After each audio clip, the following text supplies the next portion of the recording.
Bienvenue dans Chispa. Ici, on parle de la vie de femmes, de celles qui deviennent mères, de celles qui entreprennent, de celles qui traversent des tempêtes et qui essaient de garder leur lumière allumée.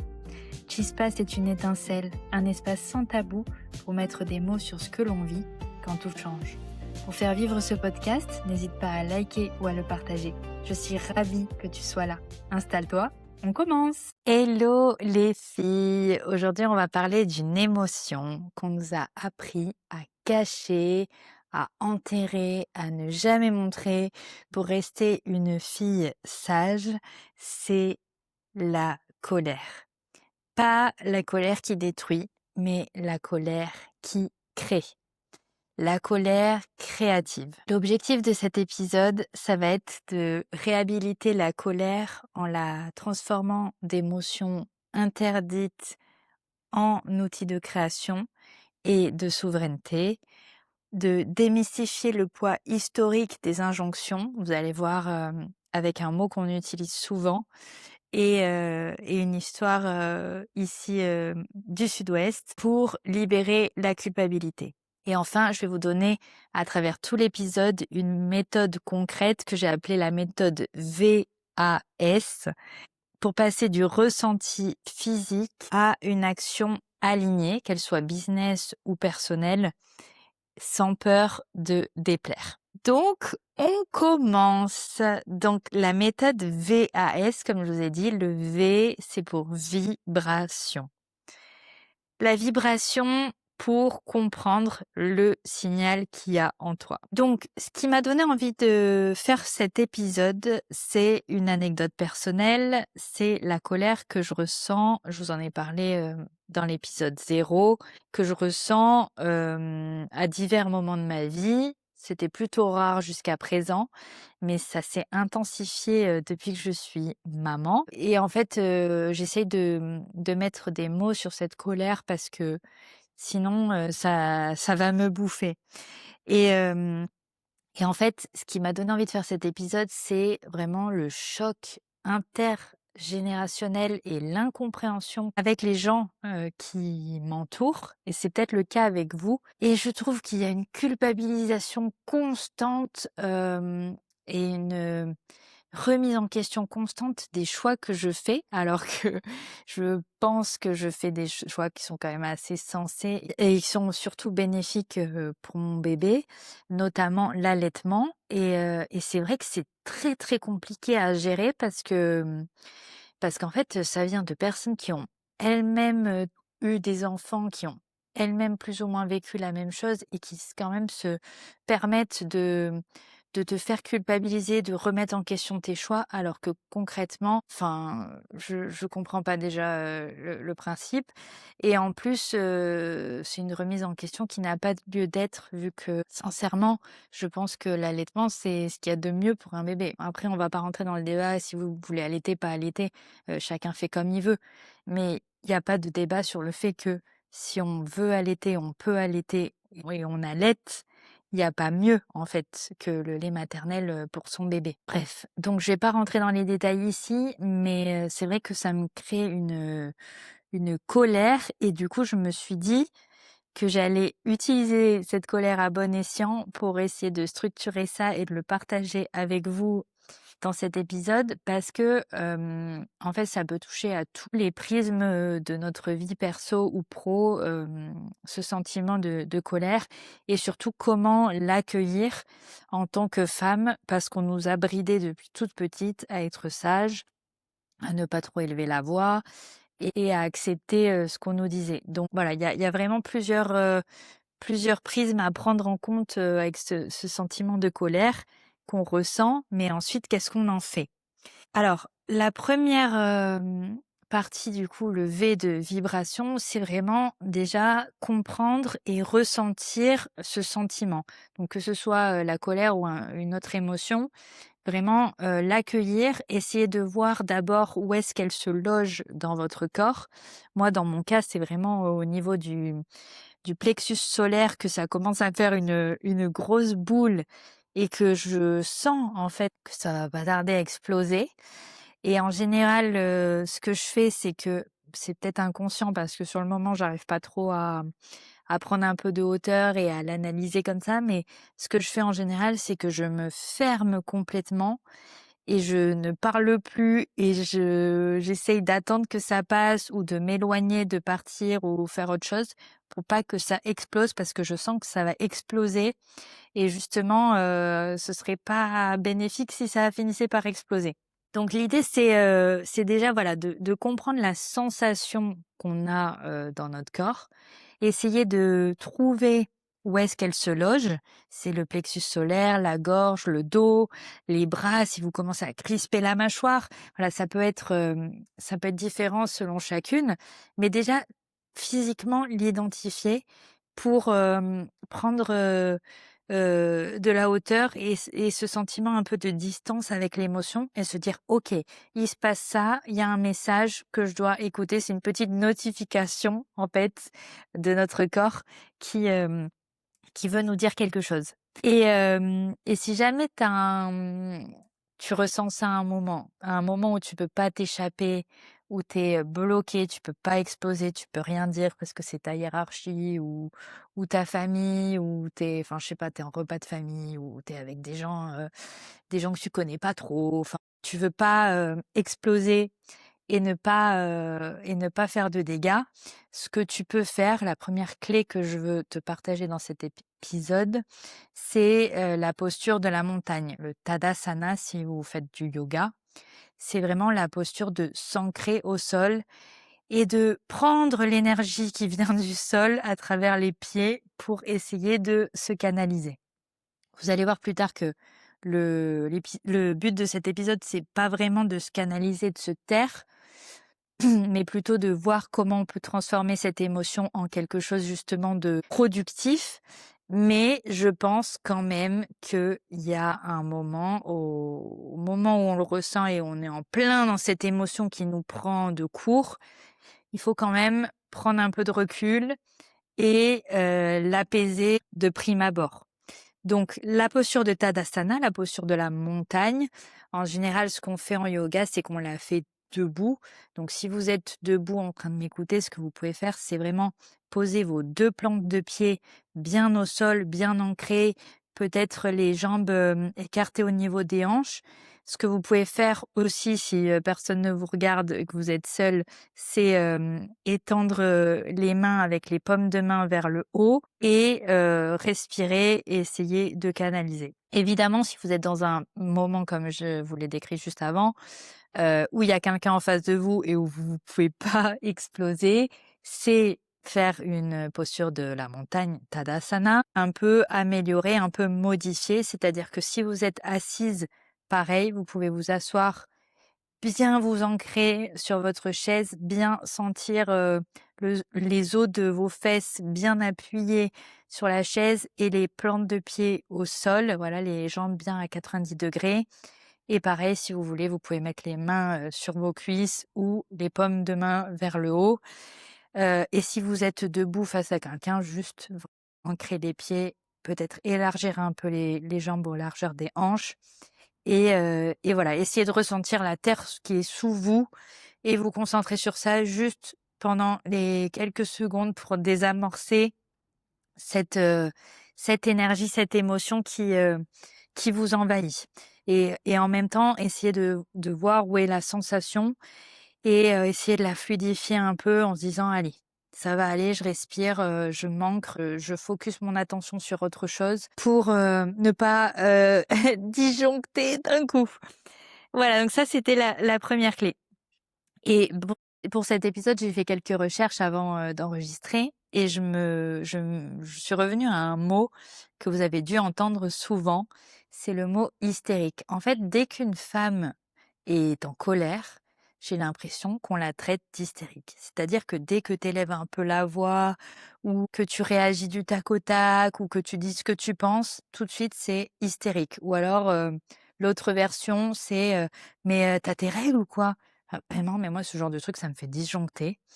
Et le mot hystérique, il est mais tellement associé à la femme, c'est-à-dire, que j'ai rarement vu des hommes être traités d'hystériques et vous allez comprendre tout de suite pourquoi. Parce qu'en faisant mes petites recherches, en fait, j'ai trouvé que le mot qu'on utilise pour nous faire taire en soi, c'est le mot hystérique. On l'utilise vraiment inconsciemment de nos jours, mais à l'époque, c'était conscient. C'est-à-dire que hystérique vient de hystéra, en grec ancien, qui veut dire l'utérus. Donc c'est vraiment un mot qui est lié à la femme.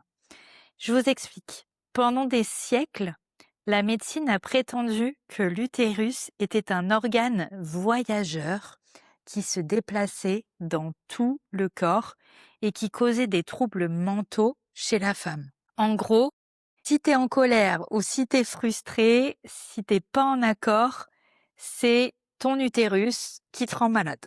Donc voilà. On part de là, hein, quand même, ça vous énervez pas. Le sujet de l'épisode, c'est de contrôler sa colère. Mais vraiment, déjà là, on sent que ça monte. Donc, on nous a vraiment biologisé nos émotions déjà pour les disqualifier, et ensuite pour dire voilà qu'une femme en fait est juste intenable, elle est hystérique parce que son utérus la rend folle. Donc en fait, concrètement, si on peut résumer, tu es une femme, tu as un utérus, donc tu es instable. Oui, oui, oui.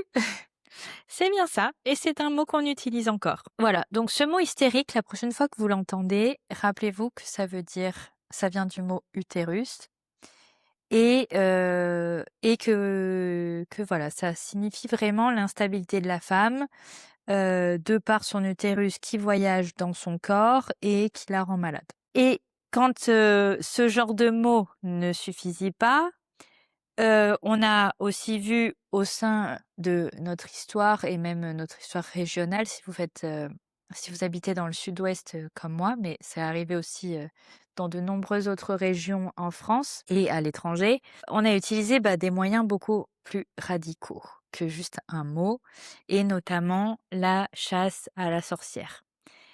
Ici, au Pays Basque, il y a eu cette peur de la femme puissante, et ça a laissé des traces indélébiles parce que on peut parler des Sorguinac, les sorcières basques. En 1609 et en 1610, il y a eu l'un des plus grands procès en sorcellerie à Zugarramurdi. Et pourquoi elle? Eh bien parce que le juge français Pierre de Lancre, qui était envoyé par le roi, était terrifié par les femmes basques. Et pourquoi donc?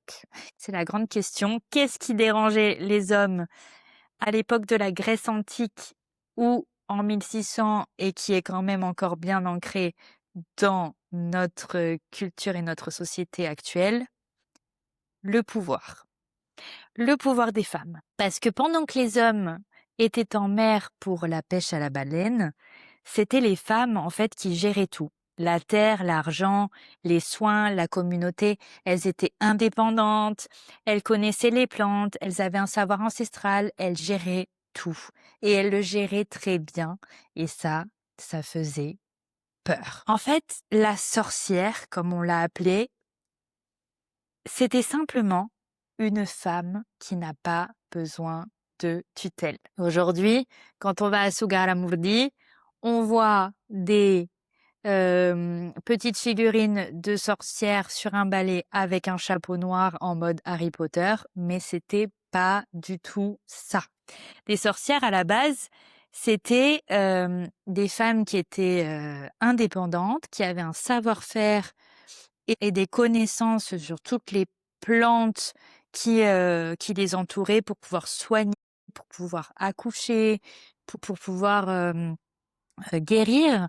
Et en fait, elles avaient ce savoir, cette sagesse qui dérangeait.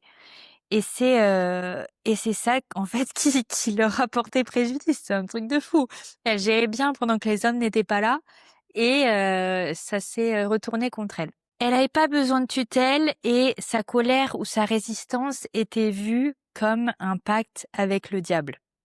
Et on a brûlé des centaines et des centaines de femmes, non pas parce qu'elles étaient maléfiques, mais parce qu'elles étaient souveraines. Quand tu sens cette étincelle en toi aujourd'hui, rappelle-toi que c'est leur héritage qui se réveille. C'est quelque chose qu'on a en nous depuis des siècles et des siècles, c'est instinctif, c'est inné dans le cœur de la femme. Voilà, rappelle-toi que c'est cet héritage qui se réveille en toi. Il y a une série, si jamais vous avez le temps et si ça vous intéresse, qui est géniale. Enfin, moi, j'ai vraiment adoré. Elle est sortie, je crois, il y a 2 ans.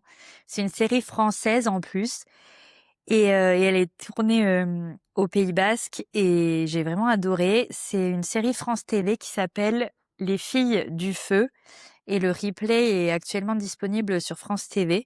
Donc ça permet voilà de se plonger vraiment dans l'histoire de la chasse aux sorcières au Pays Basque, les tenants et aboutissants et de comprendre toutes ces choses qui sont souvent bien enterrées dans l'histoire. Donc il y a un mantra que je voudrais vous partager tout au long de cet épisode. Je vais le répéter plusieurs fois pour que, à la fin, quand vous terminiez l'épisode, vous soyez bien ressourcés, bien rechargés avec cette force. Et je suis la descendante des femmes qui n'ont pas réussi à brûler et mon feu est ma boussole. Je suis la descendante des femmes qui n'ont pas réussi à brûler et mon feu est ma boussole. Donc pour la deuxième partie, le A, vous rappelez-vous la méthode VAS, donc vibration, et le A, c'est analyse. C'est l'étape du sens, celle en fait où on se positionne en mode chercheuse et on se demande quel est le message que ma colère est en train de m'envoyer. En fait, quand on ressent une émotion, que ce soit une colère ou une autre, il faut la voir comme un message. Qu'est-ce que cette émotion veut me dire? Qu'est-ce qu'elle vient faire là? Pourquoi elle apparaît à ce moment? Quel est le schéma que je suis en train de revivre? Ou tout simplement, qu'est-ce qu'elle veut me dire? Et en fait, le danger, c'est que si on met pas de mots sur cette émotion, si on essaye de l'enfouir et qu'on essaye justement de pas la faire éclater, de pas l'écouter, de l'enfouir au plus profond de nous et de la laisser pour plus tard, eh bien, en général, cette émotion se transforme en un mal physique, en une maladie physique. En général, ça peut être des dérèglements, donc souvent c'est des choses qui se créent au sein de notre corps, donc ça peut être par exemple des tumeurs, des kystes, des choses comme ça qui se créent en fait de ce bouillonnement reçu par l'émotion, mais qui n'a pas été extériorisé, soit via le sport, le yoga, la méditation, la peinture, voilà. Un moyen juste d'extérioriser cette émotion ressentie. Donc, en fait, pour résumer, le danger, c'est que si vous ne mettez pas de mots sur vos mots, M-O-T-S, M-A-U-X, eh bien, cela voilà, se transforme en un mal physique qui sera encore plus grave, je dirais. Donc, la clé numéro 2 pour cette partie d'analyse, c'est de vous demander, en fait, si votre colère était une avocate, quel est le droit qu'elle serait en train de défendre? Est-ce que ma colère est en train de défendre un éventuel manque de respect? Est-ce que ma colère est en train de défendre mon droit à la sérénité? Est-ce que ma colère est en train de défendre mon instinct maternel? Voilà. Qu'est-ce que votre colère en tant qu'avocate est en train de défendre et pourquoi elle surgit à ce moment-là? Et ça, par exemple, je vous en parlais un peu dans l'épisode 0 de cette idée d'essayer d'utiliser cette colère à bon escient.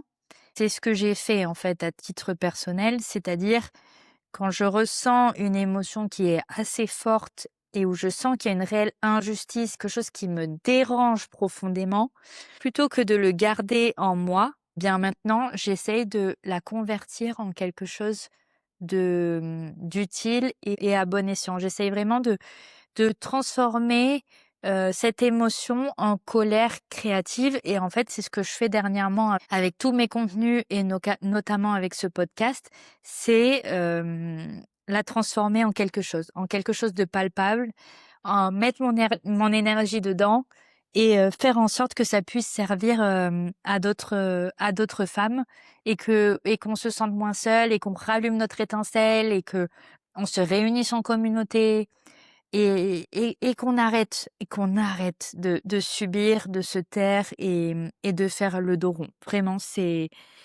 c'est quelque chose, voilà, qui me rend folle, hein, vous l'aurez bien compris. Et donc j'essaye d'utiliser cette hystérie, cette folie à bon escient. Et je trouve en fait que c'est quelque chose qui, au final, marche bien.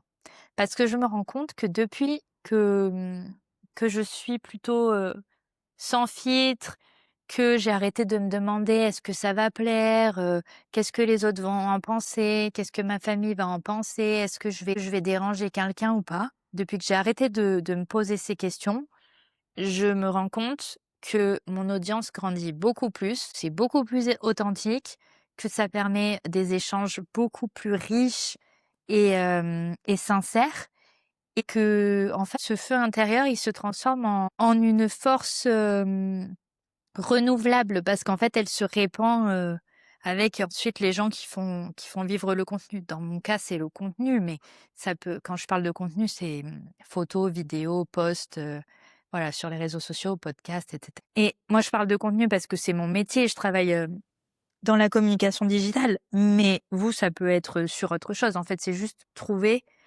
comment vous pouvez utiliser ce feu intérieur à bon escient. Et donc, pour passer à la troisième lettre, le S, c'est le S pour sortie. Donc, vibration, analyse, sortie. La sortie, c'est quoi? La sortie, c'est l'action. Qu'est-ce que vous faites avec cette colère? Et en fait, c'est l'action que vous allez mettre en place à partir de cette colère. Qu'est-ce que vous allez mettre en place? Comme je vous l'ai dit, moi, c'est mes contenus. Vous, qu'est-ce que vous allez mettre en place comme action concrète et souveraine cette semaine pour évacuer une éventuelle colère que vous ayez ressentie? Il y a un truc que je fais là depuis justement que je poste davantage de contenu, c'est au lieu de me demander est-ce que ça va déplaire, est-ce que ça va déranger, qu'est-ce que ma famille ou mes amis vont en penser, etc. C'est en fait partir plutôt d'un questionnement interne. C'est est-ce que je suis en accord avec ce que je poste?